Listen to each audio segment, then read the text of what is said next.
അപ്പൊ തുടങ്ങിയാലോ? റെഡിയാണോ എല്ലാവരും? കഴിഞ്ഞ ക്ലാസ്സുകളിൽ പഠിച്ചതൊക്കെ എല്ലാവരും പഠിച്ച് റെഡി ആയിട്ടിരിക്കുകയാണോ? എക്സാം എഴുതാൻ തയ്യാറായിട്ടിരിക്കുകയാണോ എല്ലാവരും? എക്സാം എഴുതിയാൽ മതിയോ? എനിക്ക് അങ്ങനെ തോന്നുന്നില്ല. ആരും എന്റെ ക്വസ്റ്റൻ ഒന്നും കമന്റ് ഇട്ടില്ല. അപ്പൊ അതിന് അർത്ഥം എന്താ? ക്വസ്റ്റൻ കമന്റ് വന്നില്ലെങ്കിൽ അതിന് അർത്ഥം എന്താ? നിങ്ങൾക്ക് ആൻസർ അറിയത്തില്ലെന്നല്ലേ? ആൻസർ അറിയാത്ത എന്താ? പഠിക്കാത്തോണ്ടല്ലേ? അപ്പൊ നോക്കട്ടെ ആരൊക്കെ പഠിച്ചെന്ന് മിസ് നോക്കട്ടെ. വേഗം എല്ലാവരും കമന്റ് ചെയ്തേ ക്വസ്റ്റൻ ആൻസർ. കഴിഞ്ഞ ക്ലാസ്സിലെ ക്വസ്റ്റൻ ആൻസർ കമന്റ് ചെയ്തേ. ഓക്കെ, അപ്പൊ ഇന്നത്തെ ക്ലാസ് തുടങ്ങിയാലോ? ശരി, അപ്പൊ നോക്കിയോ, നമുക്കിത് ലോങ് ആൻസേഴ്സിലോട്ട് പോവാം. ഓക്കെ, ഒരുവിധം നമ്മൾ വൺ വേർഡ് പറഞ്ഞപ്പോൾ തന്നെ പോർഷൻസ് എല്ലാം കവർ ചെയ്താണ് നമ്മൾ വൺ വേർഡ് പറഞ്ഞത്. അപ്പൊ തന്നെ എക്സ്പ്ലനേഷൻ ഞാൻ അതിന്റെ കൂടെ തരുന്നുണ്ടായിരുന്നു, മനസ്സിലായില്ലേ? ബ്രീഫ് ആൻസേഴ്സിന്റെ എക്സ്പ്ലനേഷൻ എല്ലാം അതിന്റെ കൂടെ തരുന്നുണ്ടായിരുന്നു. ഇന്നിപ്പോ നമുക്ക് ലോങ് ആൻസേഴ്സ് നോക്കാം. ശ്രദ്ധിച്ചു എല്ലാവരും? ഇപ്പൊ ഫസ്റ്റ് ക്വസ്റ്റ്യനിലോട്ട് പോവാം. ഓക്കെ, ഇപ്പോ ഫസ്റ്റ് ക്വസ്റ്റ്യൻ ശ്രദ്ധിച്ചോ. First question, what is habitat? എന്താണ് ആവാസ വ്യവസ്ഥ? എന്താ ക്വസ്റ്റ്യൻ? What is habitat? എന്താണ് ആവാസ വ്യവസ്ഥ? എന്താണ് ആവാസ വ്യവസ്ഥ? എന്താ ആവാസ വ്യവസ്ഥയുടെ ആൻസർ? എത്ര പേർക്ക് അറിയാം? പറഞ്ഞേ, വേഗം പറഞ്ഞേ. ഓക്കെ, അപ്പൊ മിസ് പറഞ്ഞുതരേ. What is habitat? എന്താ? സിമ്പിൾ ആയിട്ട് പറയുവാണ് നമ്മളെ.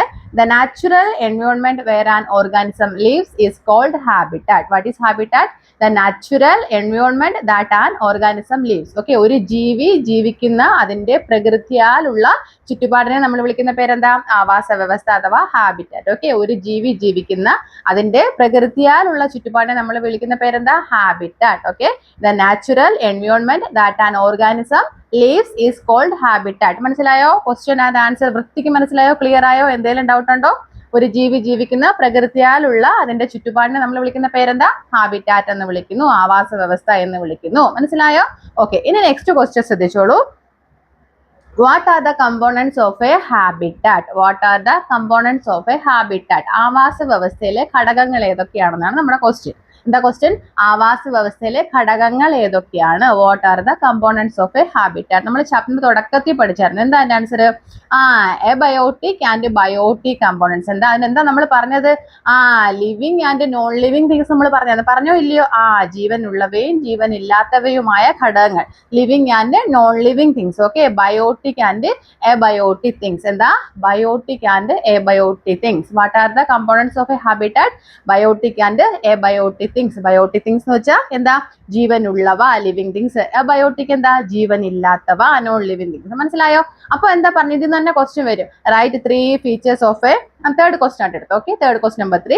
Right 3 features of a living thing, അല്ലെങ്കിൽ write 3 features of a biotic component എന്ന് ചോദിക്കുക.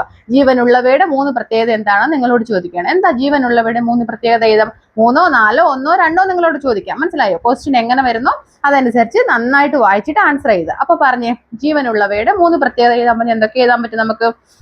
ജീവനുള്ളവയ്ക്ക് എന്ത് ചെയ്യാനുള്ള കഴിവുണ്ട്? ശ്വസിക്കാനുള്ള കഴിവുണ്ട് അല്ലേ? ജീവനുള്ളവ ശ്വസിക്കുന്നു. ഓക്കെ, ജീവനുള്ളവയ്ക്ക് എന്തിനുള്ള കഴിവുണ്ട്? ശ്വസിക്കാനുള്ള കഴിവുണ്ട്. പിന്നെന്താ?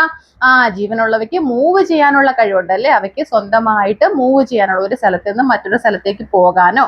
അപ്പൊ നിങ്ങൾ ചോദിക്കും, പ്ലാന്റ്സിന് മൂവ് ചെയ്യാനുള്ള കഴിവില്ലേ മിസ്സേ? പ്ലാന്റ്സ് ഒരു സ്ഥലത്ത് നിന്ന് വേറൊരു സ്ഥലത്തോട്ട് പോകുന്നുണ്ടോ നിങ്ങൾ ചോദിക്കത്തില്ലേ? പക്ഷേ പ്ലാന്റ്സ് ഒരു സ്ഥലത്ത് നിന്ന് വേറൊരു സ്ഥലത്തോട്ട് തനിയെ പോവാറില്ല. പക്ഷെ പ്ലാന്റ്സ് വളരുന്നുണ്ടോ? വളരുന്നുണ്ട്. ശ്വസിക്കുന്നുണ്ടോ? ശ്വസിക്കുന്നുണ്ട്. കാറ്റടിക്കുമ്പോൾ അത് മൂവ് ചെയ്യുന്നുണ്ടോ? ഉണ്ട്. ഇതൊക്കെ എന്തിന്റെ ലക്ഷണമാ? പ്ലാന്റ്സിന് ജീവൻ ഉണ്ട് എന്നുള്ളതിന്റെ ലക്ഷണമാണ്. മനസ്സിലായേ? ഓക്കെ, അപ്പൊ ജീവനുള്ളവയുടെ പ്രത്യേകതകൾ പറഞ്ഞ ഏതൊക്കെയാ ജീവനുള്ള പ്രത്യേകത? ജീവനുള്ളവയ്ക്ക് ശ്വസിക്കാൻ കഴിയുന്നു. പിന്നെന്താ? ജീവനുള്ളവയ്ക്ക് മൂവ്മെന്റിനുള്ള കഴിവുണ്ട്, ചലിക്കാനുള്ള കഴിവുണ്ട് അല്ലേ? ജീവനുള്ളവയ്ക്ക് ചലനശേഷിയുണ്ട്. പിന്നെന്താ? ജീവനുള്ളവ വളരുന്നു അല്ലേ? ജീവനുള്ളവയ്ക്ക് വളരാനുള്ള കഴിവുണ്ട്. പിന്നെന്താ? ജീവനുള്ളവ റീപ്രൊഡ്യൂസ് ചെയ്യുന്നു. എന്ത് ചെയ്യുന്നു? ജീവനുള്ളവയ്ക്ക് കുഞ്ഞുങ്ങളെ ഉൽപ്പാദിപ്പിക്കാനുള്ള കഴിവ്, അല്ലെങ്കിൽ അതിന്റെ നെക്സ്റ്റ് ജനറേഷനെ പ്രൊഡ്യൂസ് ചെയ്യാനുള്ള, ഉൽപ്പാദിപ്പിക്കാനുള്ള കഴിവ് ആർക്കുണ്ട്? ജീവനുള്ളവയ്ക്കുണ്ട്. മനസ്സിലായോ? അപ്പൊ ജീവനുള്ളവയ്ക്ക് 2-3 എക്സാമ്പിൾ പറയാൻ പറഞ്ഞാൽ എന്ത് എഴുതാം? പ്ലാന്റ്സ് എഴുതാം, അനിമൽസ് എഴുതാം, ഹ്യൂമൻ ബീങ്സ് എഴുതാം അല്ലേ? ഇതൊക്കെ എഴുതാം. വേണമെങ്കിൽ നിങ്ങൾക്ക് സ്പെസിഫൈ ചെയ്ത് അനിമൽസിന്റെ ഒക്കെ നെയിംസ് വേണമെങ്കിലും എഴുതാം. മനസ്സിലായോ? അതുപോലെ തന്നെ ജീവനില്ലാത്തവയുടെ 2-3 പ്രത്യേകത പറയാൻ പറഞ്ഞാൽ എന്ത് പറയാൻ പറ്റും? ജീവനില്ലാത്തവയ്ക്ക് ശ്വസിക്കാനുള്ള കഴിവില്ല. പിന്നെന്തില്ല? ജീവനുള്ളവയ്ക്ക് സ്വന്തമായിട്ട് ചലനശേഷിയില്ല. പിന്നെന്ത് ചെയ്യും? അവയ്ക്ക് അവരുടെ യങ് വൺസിനെ പ്രൊഡ്യൂസ് ചെയ്യാനുള്ള കഴിവില്ല. അതായത് പുതിയ തലമുറയെ ഉൽപ്പാദിപ്പിക്കാനുള്ള കഴിവ് അവർക്കില്ല. പിന്നെന്താ? അവര് മൂവ് ചെയ്യത്തില്ല, നമ്മൾ പറഞ്ഞു അല്ലേ? അവര് ചലിക്കത്തില്ല നമ്മൾ പറഞ്ഞു. പിന്നെന്താ പറഞ്ഞത്? ആഹാരം കഴിക്കുവോ? ഇല്ല. അവര് വളരുവോ? ഇല്ല. അതൊന്നും ആര് ചെയ്യത്തില്ല? ജീവനില്ലാത്തവ, അബയോട്ടിക് അഥവാ നോൺ ലിവിങ് തിങ്സ് ചെയ്യത്തില്ല. അപ്പൊ നിങ്ങളോട് പറയുവാണ്, അബയോട്ടിക് കമ്പോണന്റ് അഥവാ നോൺ ലിവിങ് തിങ്സിന് അല്ലെങ്കിൽ ജീവനില്ലാത്തവയ്ക്ക് എക്സാമ്പിൾ എഴുതാൻ പറ്റും. നിങ്ങൾക്ക് എന്ത് എഴുതാൻ പറ്റും? നിങ്ങൾക്ക് സാൻഡ് എഴുതാം അല്ലേ? മണ്ണ് എഴുതാം, കല്ല് എഴുതാം, സ്റ്റോൺ അല്ലേ? സാൻഡ്, മണ്ണ്, കല്ല്, സ്റ്റോണ്. പിന്നെന്താ എഴുതാം?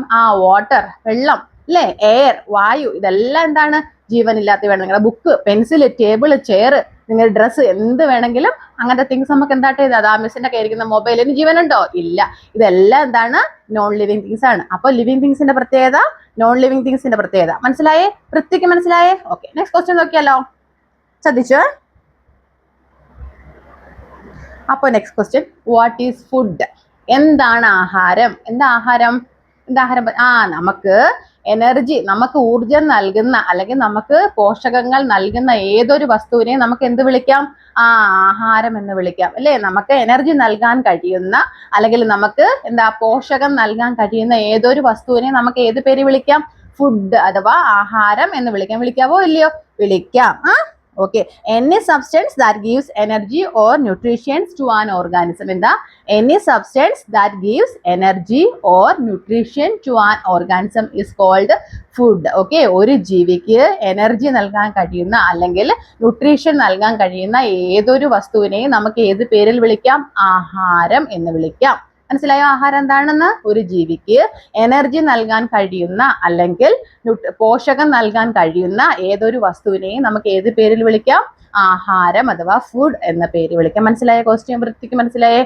2-3 ഫുഡിന്റെ പേര് ചെയ്താൽ നിങ്ങളോട് ചോദിക്കുക. റൈറ്റ് 2-3 എക്സാമ്പിൾസ് ഓഫ് ഫുഡ് എന്ന് വെച്ചാൽ നിങ്ങൾ എന്ത് ചെയ്തും? നിങ്ങൾക്ക് എന്ത് ചെയ്താ? നിങ്ങൾക്ക് പാൽ ചെയ്തല്ലേ, മിൽക്ക്, എഗ് ചെയ്താ, മുട്ട ചെയ്താ, റൈസ് ചെയ്താ, പിന്നെ എന്താ ചെയ്താ? ദോശ ചെയ്താ, ചപ്പാത്തി ചെയ്താ, ഇഡ്ഡലി ചെയ്താ, ചിക്കൻ ചെയ്താ, ഫ്രൂട്ട്സ് ചെയ്താ, വെജിറ്റബിൾസ് ചെയ്താ, പൾസസ് ചെയ്താ, ഗ്രെയിൻസ് ചെയ്ത്, എന്ത് വേണമെങ്കിലും നമ്മൾ കഴിക്കുന്ന ഏത് ആഹാരവും നിങ്ങൾക്ക് എന്തിനായിട്ട് എഴുതാം? ഫുഡിന് എക്സാമ്പിൾ ആയിട്ട് എഴുതാം. മനസ്സിലായോ? ഓക്കെ, നെക്സ്റ്റ് ക്വസ്റ്റ്യൻ ശ്രദ്ധിച്ചോ.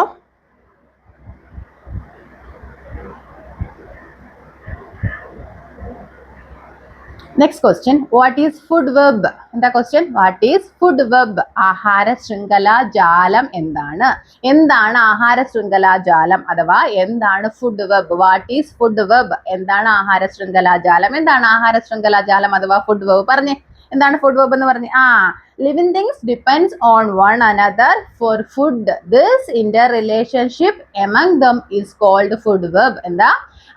എല്ലാ ജീവികളും എന്ത് ചെയ്യുന്നു? ഭക്ഷണത്തിന് വേണ്ടി അല്ലെ, ആഹാരത്തിന് വേണ്ടി പരസ്പരം ആശ്രയിച്ചിരിക്കുന്നു. ഞാൻ നിങ്ങളെ ആശ്രയിക്കുന്നു, നിങ്ങൾ വേറൊരാളെ ആശ്രയിക്കുന്നു, അങ്ങനെ നമ്മൾ പ്ലാന്റ്സിനെ ആശ്രയിക്കുന്നു, പ്ലാന്റ്സ് അനിമൽസിനെ ആശ്രയിക്കുന്നു, അല്ലെ അനിമൽസ് പ്ലാന്റ്സിനെ ആശ്രയിക്കുന്നു.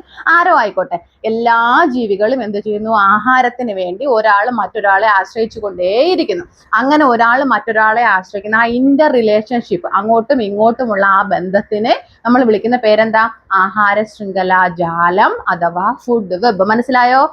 Inter relationship among the organisms, interrelationships among the organisms or creatures for food. Okay, all organisms depends one another for food. This interrelationship among the organisms are called what? Food web. Okay, ആഹാര ശൃംഖല ജാലം. മനസ്സിലായോ? ബാക്കി അടുത്ത ക്ലാസ്സിൽ